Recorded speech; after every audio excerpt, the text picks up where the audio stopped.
Ivory কোস্টের বিপক্ষে ফ্রান্সের 2-1 গোলের পরাজয়, কিংবা নেদারল্যান্ডসের ওই আলজেরিয়ার বিপক্ষে 1 গোলের পরাজয়, অথবা স্পেনের ইরাকের বিপক্ষে 1-1 গোলের ড্র। বিশ্বকাপের ঠিক আগ মুহূর্তে এই পরাজয়গুলো কিংবা ড্র কি বার্তা দিচ্ছে আমাদের? সালামু আলাইকুম, আশা করি যে যেখানে আছেন সুস্থ আছেন। বিশ্বকাপের বাকি আর মাত্র 6 দিন। ঠিক এর আগ মুহূর্তে ফ্রেন্ডলি ম্যাচের এই যে রেজাল্টগুলো আমি বললাম, ফ্রান্স কিংবা স্পেন, যে দুইটা দল এই মুহূর্তে চ্যাম্পিয়ন হওয়ার মতো, এবং অনেকেই ভাবছেন ফ্রান্সই এবছর সবচেয়ে ফেভারিট দল চ্যাম্পিয়ন হওয়ার ক্ষেত্রে। স্পেনকেও কেউ ফেলে দিচ্ছে না। স্পেন ফ্রান্সের পরবর্তী যদি কোনো দল চুজ করার হয়, সেটা হতে পারে স্পেনের নাম, কিংবা পর্তুগাল।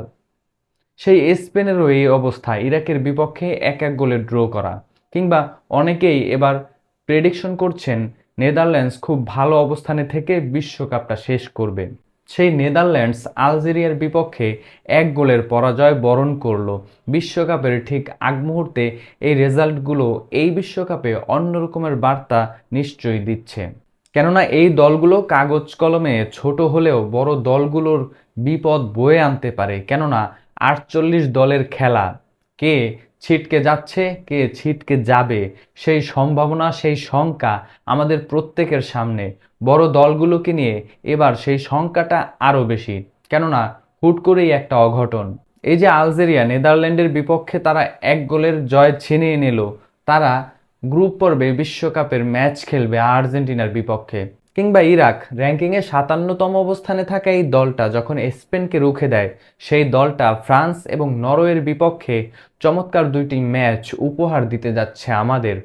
অথবা ফ্রান্সকে হারিয়ে দেওয়াই আইভরি কোস্ট খেলবে গ্রুপ পর্বে জার্মানির বিপক্ষে। বিশ্বকাপের ঠিক আগ মুহূর্তে ছোট দলগুলোর এরকমের রেজাল্ট, বিশ্বকাপের মঞ্চে অমন কিছু ঘটবে না সেটা আমরা কি বলতে পারি?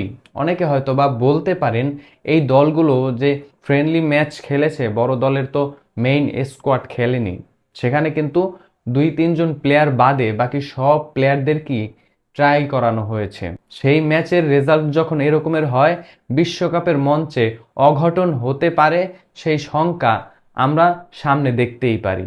আপনার আমার সবার প্রিয় যেই দলটা রয়েছে, সেই দলটা বিশ্বকাপে সেফ এটা আমরা কেউই বলতে পারি না। যেখানে গ্রুপ পর্বের ম্যাচ 3টির পরে রাউন্ড অফ 32 কিংবা রাউন্ড অফ 16, এইবারের চ্যালেঞ্জ তো আরও একটা বেশি। বড় দলগুলো সেখানেই কিন্তু আটকে যেতে পারে। তাই আমরা বলতেই পারি বিশ্বকাপের আগে আমরা যেই শোডাউনগুলো দেখলাম, এই বিশ্বকাপটা অঘটনের বিশ্বকাপ হতে যাচ্ছে নিঃসন্দেহে আমরা বলতেই পারি।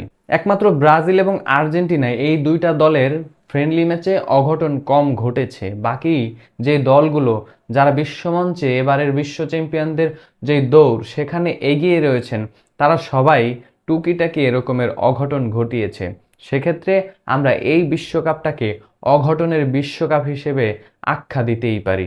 আপনার কি মনে হয় কোন কোন বড় দল এই বিশ্বকাপে অঘটনের শিকার হতে পারে, কিংবা গ্রুপ পর্ব থেকেই ছিটকে যেতে পারে বড় কোন কোন দলের নাম? কমেন্ট বক্সে আপনার মূল্যবান মন্তব্য অবশ্যই জানাবেন।